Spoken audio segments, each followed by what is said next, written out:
o te ofo alofa atu ma whawhelo i atu i le paia ma le malu o le whaasausaunga fo i le tātou atunu o i le nei aso. Pa anga masani le nei pol kalame i le ngata fo i lea o i latou malawa. Ba wole nei awa noa i sila mai mo mai ai. Ia o te ofo alofa atu ma whawhelo i atu i lo malu ma lo paia whawhtai le tua. Ona le nei awa noa le lei. Fai ona tātou wheiloa i sila mai wa i atu. Ia o le vi inga lea ma le whawhtai i le tua. Whawhelo i atu i paanga masani fo i le neipol kalame i le ngata fo i lea. O i lātou a maua fo i lea manoa e mwhaina sila mai mō mai ai. Ia o lau te talo i anga le i atu le tua. Te tonu e le whaingo fia le ala o lo tātou usavalia. E maunga e vanu e toafa foi. Ai whawhtai a waolo iai le tua manu malo, o ia le tau lua mai tātou i mea malama. Tātou te wha moe ma whalango lango iai, e ma whai o na whasosoni mai. Ia taluai o leo o tātou i le neifo i vai tau o le tausanga. Tātou te wha manatu i nai ia le maliu o lo tātou wali i whaola. Tā pena ina le whaola tanga mo lo soifua malo wola. Ia o te teletonu o se Teimi nei sili o na tā ua, tātou te mawhau file mo ai, i le mawalunga o le whaolatanga, tā pena ina Yesu mo i tātou. E le o toi maliu Yesu i le sātauro, o vai le lua afe tau sanga ua mawai, a o lo o wha manatu ia i tātou, i lea tau sanga ma lea tau sanga, le tongi ola, ma le mea lofa na saunia e le tua. E ala ilo na alo i Yesu ina ia mawhai o na whaola i nai, i alo soifua ma lo wola. Tasi ale mea tātou te whaia o lo tātou i oe, ma tātou te li tonu ma whātua tua i a te ia. Ma vala aulia o ia i o tātou o langa. Pea o na talanoa le apostolo Ioane, wa mai o wa ufa pia lava o na lofa mai le tua, mai le langi i le lauro langi. A wina mai le atua lo na alo ina ia. Le whano se tasi. E whātua tua. Ma telitonu i a te ia. Ia maua le ola e whaavau. Whaaftaila i le atua i le tā pena ina i le atua o le whaolatanga. E ala ilo na alo o Yesu. Lea o tātou maua i le saurutonga. O lau ngā luenga ma lau ngā luenga i whai. O lo tātou talia o le maliu o Yesu. O ane lo mta au kumamua whai upes fumelua i lato uma. O e na whātua tua. Ma talia o ia. Vatu ia i lea manuia. A vea i lato mahatali i o le tua. E le mawhai o na tau watali i ina i tātou. Ma tau whana wina i tātou. Be a whai na o na tātou waava ai i le whaoletanga. O na o na tātou i loa le maliu o Yesu. Ai tātou te le ta lia ina. O le ale mea alofa le tua utu inatu ia te oi mau, e ala i le whaoletanga. Se awa noa le leimo oi mau, tātou te ta lia ai le nganga whaaftai. O le tau whana wina leo i tātou, a vea oi mau, o le atali ima le awhawhine o le tua. Le api o na utala noa i le nei aso o se teimi tātou te mana tumnatu ai, ma momoli e tuai le nganga whaaftai i le tua. O na o le whaolatanga ma le mea lofa, na ia saunia ina ia tā pena inai i tātou uma. Mō le ola e whaavau. Tala noa leo le apostolo Paulo i le kalatia lona mata au kumomua whai upu e valu. Whai mai le mō le mau le apostolo. Tu sa lava po se angelu e sau mai le langi. Nati toi fola ina. Se isi tala lelei, ia anatema. Lona winga ua whaailoa mai o le tala lelei lea, o le maliu o Yesu, e leto e whaaluaina. Le ngata i lea e leto e whaaupopo ina i aise mea tau mawhaina ia to e whaalelei lu whaoletanga. Lea na saunia Yesu. Lona winga e tasi lava.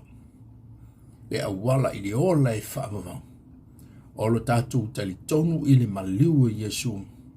o le taulanga le mawhaina whaaola I nai I tātou le pia o na talanoa le apostolo Paulo. Whamai e tusa lava po se angelu mai le langi. O le langi e sau le angelu. A le whamai le tala Paulo tusa po se angelu e sau le langi. I le mea o lai ai le atua. Na te toi tau mai se isi tala le lei toi wha popo I le tala le leile. Pia tau mawhai e sui le tala le leile. Po se ha o ngā foi. A sos tangata. Po se wha la por potonga po o ai lava. E tau mawhai e wha au popo pe sui le tala le leile. Tu tasi o le maliu o Yesu. Whai meile mo le mau o le apostolo Paulo. Ile ngate le na tusi a Kalatia o le na tusi a Korinito. Wha mai ia anatema, ma ia maranata lo no winga ia whano, ma ia whaasalaina. Ile ngata o so stangata a so sea o onga. E toi whaalua ina. Le maliu o Yesu pe whaapeatu Yesu ele I lava lo maliu. Yesu avatu me ia e whaapipi. I lo maliu I le sataulo. Mai le tala la apostolo ia anatema, maranata ia whaasala, ma ia whano. So se tasi ma so se awa onga. Mai le moli mau le apostolo Paulo. A wā o le alofa tu noa ua whaaola I nai I tātou. E le mai a te o tau foia. A o le mea alofa ua tu uina mai e le tua e ala. E lo na halo o ke riso Yesu o lo no winga. O le whaola tangana, o le mea lofa o au mai e le tua. Ma o lo soi fua ma lo wola. O lau ngā luenga ma lau ngā luenga. O lo tātou I yoe I le whaola tanga. Ta lia Yesu e whai maa li I ma whaola. O na paua leo le awala, tātou te tau nuu ai le ola I whaavavau. Tātou te le tau nuu I se awa onga I ese mai. Tātou te le tau nuu I se tari tau nunga o se lotu. Tātou te le tau nuu I le ola I whaavavau. I se isi lava o onga. Wa mei le tala Paulo. E le ai se isi na te toi tuina se isi Vaevae. I lunga o lea ua uma ona tuina o Yesu ke riso lea o le Vaevae le o Yesu. E le ai se isi e sauto e whaapipi I pe toi tau mawhai e whau iai se isi Vaevae. Pe whaapipi I pe whaau popo iai. I le Vaevae ua uma na whaata oto e le atua. O le whaoletanga na saunia. E lo na halo o Yesu I le satauro. O lo atangia mai I le whaalinga lono mata upo. E se fulu ma le wha. Ai le ngate lea o le whaalinga lono mata upo e tō. Le maua lunga ma le sili sili ese. O le whaoletanga lea na saunia Yesu. A e tanga I le whaalinga o lono mata upo e se fulu ma le wha.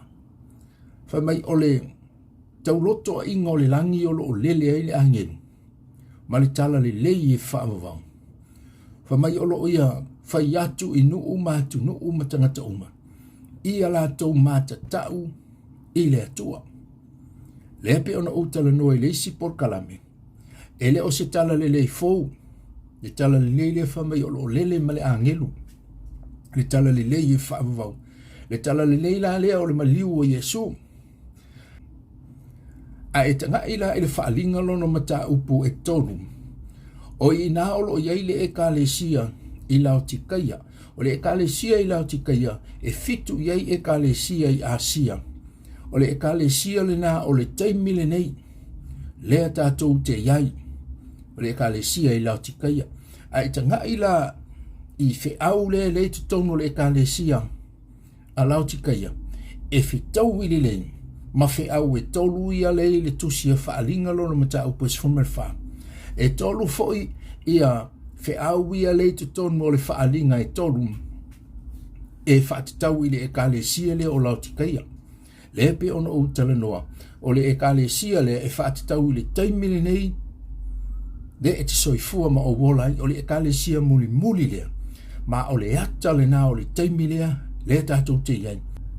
Le ala pe ana o tala no fa mai o lo alanga le angelu li tau loto ingo le langi. Ma le tala le leie whaavavau. Fa mai e fola I nuu matu nuu mangangana. ma so se malo fa mai o to matatau i le atua. A e tanga ila i le whaalinga lona mata upo e tonu. Fa mai le tala a Yesu ia o to whaata watu ia te au ia le auro ua whaamamaina.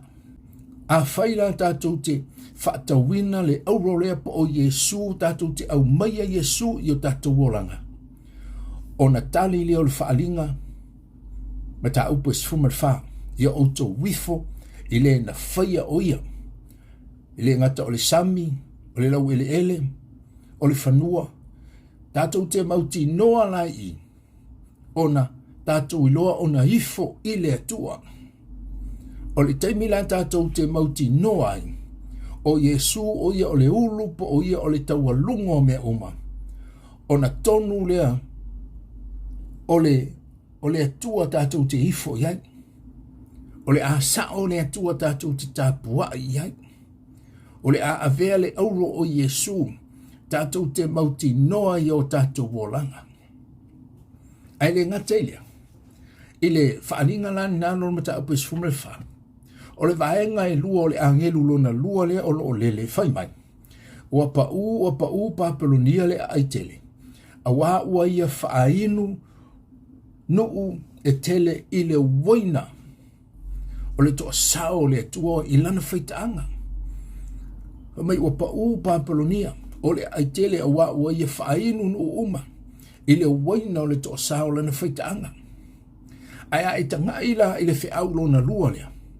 Lea o lo alanga ina, lea o lo au mai i le whaalinga lona mata upo e tonu whai mai. Ma o te avatu ia te o tau ofu sisina. Tau te ofu hai. Ne i loa. Lou le lava lava. O le alai whaamatala i le tusia whaalinga mata upo e sfumar wha. Le whaitaanga. Le matanga ma le leanga. O le whaitaanga i Papalonia o le ata o le laurangi. A le alai tala noa i whamai o te avatu ia te oe ofu sina. Le au whaafonga i lene yasu. Po o le a le matanga o le laurangi ni nei. Ai maise o lo tato wolanga. Anga sala ma lo tato wola. Isi o langa le ngā wai ma le ustai i le tua. Po o le alo tato ona na i mea le anga le li o le laurangi ni nei. A o le taimi tato te o maia i a Yesu. Talia le whao le tanga. Le maliu leo Yesu le na awina mai ai. E le atua lo na alo i le rolangi ina ia maliu matongi yola ina tātou wangsala. O le malosi lea ma le mana o le whao le tanga. Po le alo tātou leanga, o le alo tātou elelea, o le alo tātou palapala, o le afo i le lo loto o le angasala lo e soi fua ma o wolai. O le taimi tātou te i yoe ai, ia Yesu, ma le whaoletanga. O le a wha ofuina lo soi fua ma lo wola. I le ami o tonu a keriso. I le whaalinga le amta au pues fumel wha. Wha mai le alanga le isi angel. Mai ai se ifo. I le manufi ai malona wha tangata. O le fisili o ai i la tu ia ifo. I le manufi ai po o satani. O ai i la tu ia. Ma mai o i la tu oe wale tu sia o la tu ngoa. I le tu sia o le ola le tamai mamoe. O ai i la tu ia. Le ua ifo i le manufi ai. Po o le ali i o le rangi ni ne. A e tanga ila i le whaalinga lona mata upu e tonu. Leo lo whitari ia i le sifun ma le whaa. Le mata upu ma le mata upu e tonu. Whai mai le mata upu e tonu. Whai mai, ma o te avatu ia te oe le vai mata. E nini ia i o mata. Ina ia e pupula. E ala na tātou muli muli i le manufi ai. Mahana mi o ngaleanga. Mahana tau whaasise. E taluai tātou te tā waso whaaleanga i le upupula o tātou mata. Tātou te le oi loa le malama lama o ke riso aisia. Pe a whai e au noa le vai mata le whai mai e le whaalinga mta au petonu. Le au mai e nini ai o tātou mata. Ina ia pupula o tātou mata. Ona tātou loa lea o na ifo i le tua. O le mana onga la o le tua. Ina ia whapena o na whapupula ina i tātou. Ona tātou le to e ifo lea i se mea leanga o le o langa le ne. O le whaalinga mta au pes fume wha. I angelu e to tolu. O lo o tali ai le whaalinga lona mata upo e tolu. I le ekalesia i lautikaia. E le ngata o Yesu o le auro. A o ia foi na te au maia le ofu si sina tātou te ofu ai. Ai le ngata i lea na te au maia le vai mata.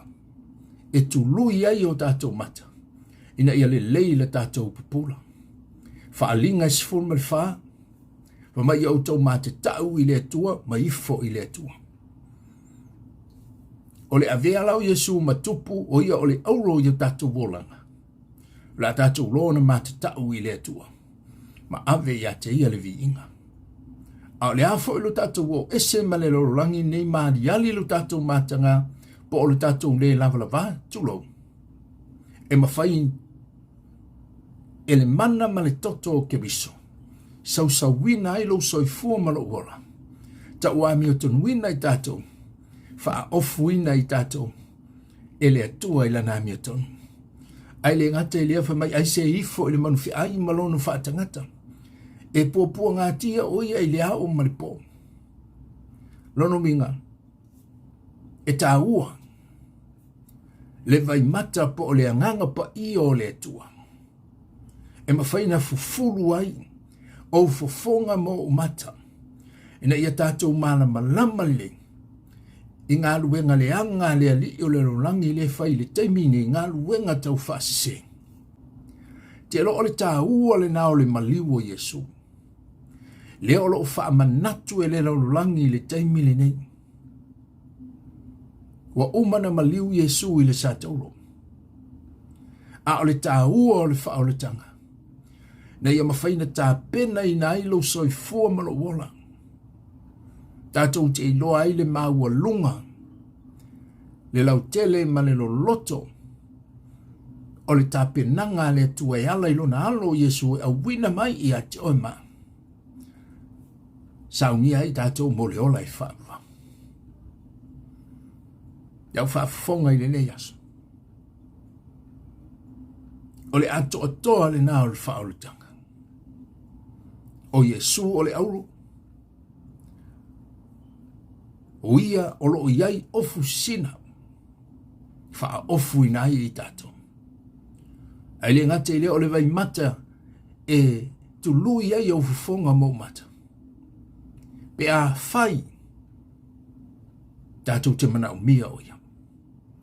Po le ala le ofa mai e le atua o le wha o le tanga.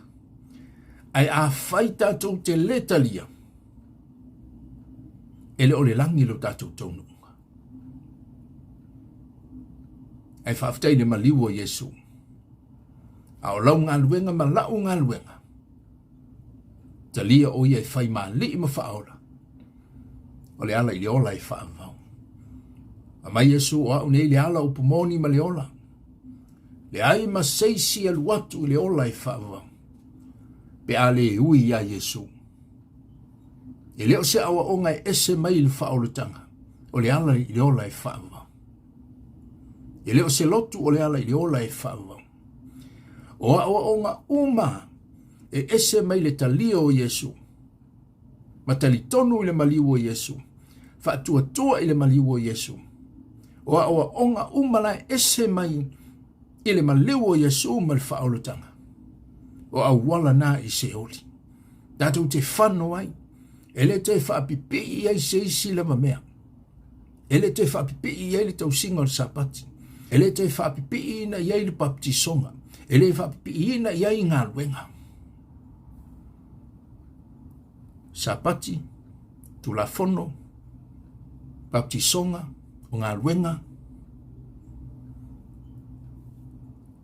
O lo talanoa Yesu e whaatitau i a iutaia. A le whaolutanga e ala ni maliu o Yesu. e le to ia se me to fa popo ia mai tu spa yo to ami to wina tato e le fa tu tua e le o ia ni nga wenga familia le to e lo fa fonga ni yaso tato ta pena mana tu natu ile maliwo ke riso ile sato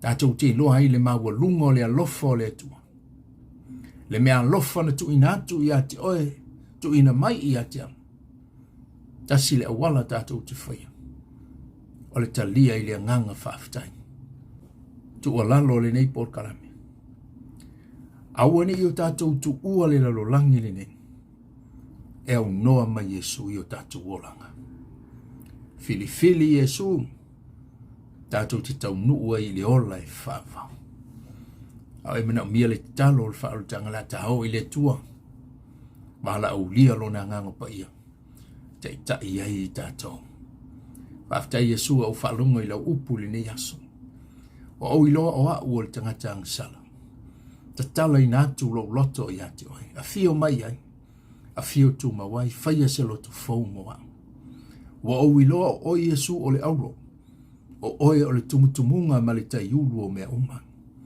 ai le ngate lea o Yesu o lo iai lau a mi tonu e mawhai o na whaasina sina i nai lo wolanga ma o wola isi o langa pa ia mo ai ai le ngate lea o au iloa o loa nganga pa ia e mawhai o na fufulu i nai o mata whaale nganga whaale le iei le usavali pupula i o mata whaale nganga ina ia o iloa oe le tua o manuia whaafta Yesu e tala le langi ma le ola i whaavau moa amene whaafta i tamai le ne yaso o inisi o lo mato o tunu o maua le ne yawa noe sila mamai moa mai ai o wala au i e whaamanuia ia i lato umana a wina atu lau upu ia i lato peo na e whetalai a e a wina lau upu i se mea i le fo i fua mai au iei se mai o lo whaafafonga i le nei por kalame i lo suafa Yesu